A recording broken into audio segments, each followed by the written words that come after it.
Do you feel like is VFX embarrassing for you like Netanyahu is for me? Yeah, he was. Look, I debated. Take shots, bro. I'm telling you, when you're an Indian American guy, a politician who's an immigrant, you probably don't want to insult people who've been born in America, white Americans. Like, it's just dumb what he did. Like, I don't understand what he was thinking. Adam Friedland had Representative Ro Khanna on his show, and let me tell you, it was fantastic. I want to mention this. You were co-chair of Bernie's campaign in 2020, right? Yeah. It seems like our former president, if you think about everything that's happened since he was president, it's been now the third presidential election since he's left office, that his influence on that primary was pretty much, it was that, and now he's making Netflix. Well, I mean... Come on, bro. Friedland was talking about Obama, by the way, not a lie detected. Then this happened. I didn't agree. I didn't agree. I don't know what his role was, but certainly I didn't agree with people coordinating to drop out of the primary, but Buttigieg endorsed. So again. who was it? I mean, I don't know if it was Pelosi or who, I don't know who. There were certainly powers that be in the Democratic primary, DNC. You can't take the shot. Well, you're still with the boys. With who? With Bernie? You're still in the world. To but me, you blame him. You don't blame like all the other things that happened. The DNC, and they basically cut deals. Biden's team with these other candidates to get them out of the race, and they all dropped. They all endorsed. And how did that feel? Terrible. I mean, it felt like it was taken from us. And there would be more. You're surrounded by some of these people, the dregs of humanity, right? Yeah. You know, in these marble halls. You see a guy walking down the hall, you're like, oh, that guy's been accused of like potentially sleeping with a minor. Like, how do you like function in like a world of scoundrels? You know what I mean? How do you like? I mean, the nation is a nation. No, come on. I mean, it's how do you like function in that world and not like you know, you're also a politician. You have to play a game, right? Yeah. You have to make deals. You have to co-sponsor legislation. You have to find Republican Well, partners. there are two ways you can do about it. You go about it being, okay, I'm not going to work with anyone who doesn't meet a certain moral threshold. Yeah. That hasn't been my approach. My approach has been, I want to go there and get stuff done for people and pass my bills. And so they were elected, and I will work to see how I can get them to support it. I mean, that's the reality is you don't get people who are pure who are coming into these positions. Well, you got you. Yeah, I'm not pure. And even more. You're in an interesting position right now. Because that's one way of saying it. Yeah. Because your district is Silicon Valley, yeah. right? Yeah. Okay, and there's been a realignment in tech, like to the right. We saw the move to the right. Yeah. A move. I mean, there's still 70% Democrats, but it used to be 95% Democrats. So people feel they're hearing the 25%. The thing that drives me nuts about these people, and you're really not going to agree with me on this because you can't, and you shouldn't agree with me, but these are some of the biggest dildos in American society. I mean, like, how do you define dildo? They're people that understand they're capable of understanding the flaws and inefficiencies and the ills of society. Correct. But they have the ego that says that only I, a genius philosopher king, am the one that's... You love my speech. Make my speech go viral. Everyone needs to listen to my FDR speech. I call it the aristocracy of talent, which this is what they believe. Including commentary on Elon Musk. But this freaking Musk, is it just that he posts the lamest memes for Reddit guys, right? And basically pumped a stock price of a company that made 4 cars that explode constantly, and the new one is just... I'm not gonna, obviously he's your best friend. You don't have to talk about him. Don't be a dick. So he called you a dick? Yes. You say what he is. Use my line. Which is? Look at the a camera. Dildo? Just say he's a dildo. No, okay. He calls me a dick, I call him a dildo. I don't know if that's, fully symmetrical warfare. You're a real human penis. This guy is a plastic. Okay. Lastly, Khanna would give this statement on why politically he continues to keep the faith. How the do you really think you can fix this? Legitimately, it seems. Yeah, I'll It tell you seems why. so broken. I'll tell you why I do. For two reasons.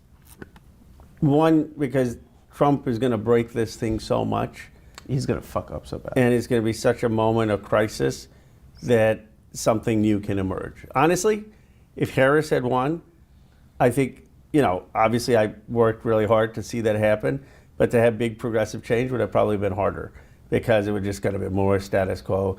Here, Trump's really breaking everything down, and people are going to be desperate for something new. And that reminded me of a discussion that I had on my podcast, The Rick Strom Show, which you all should go subscribe to immediately, with Professor Richard Wolff. Take a look at this. What is the biggest reason you think someone should be hopeful for the future? I see an empire in decline. And one of the features of a declining empire is that slowly but steadily, larger and larger portions of the population begin to understand that the empire is over. What kinds of jobs have we lost in the last 40 years? Overwhelmingly, manufacturing jobs, well-paying, unionized jobs where a single individual, usually the father, could earn enough money to take care of his wife and children. That's not true anymore. The reality is that the standard of living of the mass of Americans is declining. The reality is that the gap between rich and poor is bigger now than it has been at any time in the last half century of this country's history. The so-called American dream is now out of reach to the majority of Americans. What kind of dream is that? And it's frustrating people. And in their frustration, they are vulnerable. They may decide it's black people. That's an old one here in America. Or they might decide it's immigrants.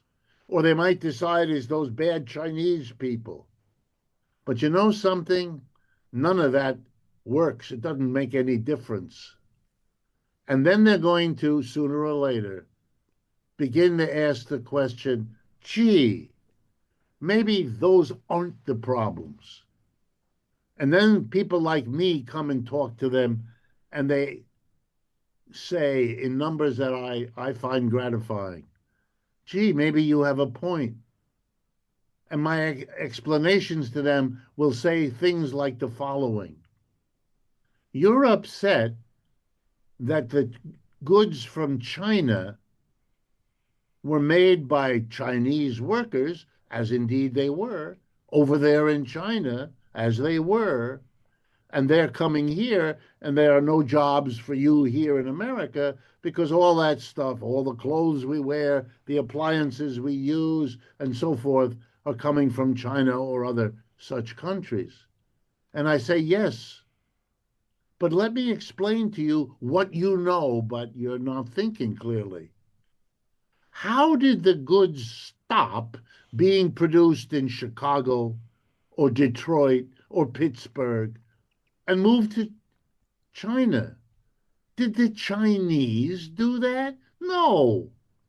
They didn't have the power to do that. Those were American companies hiring American workers to produce all that stuff here in America.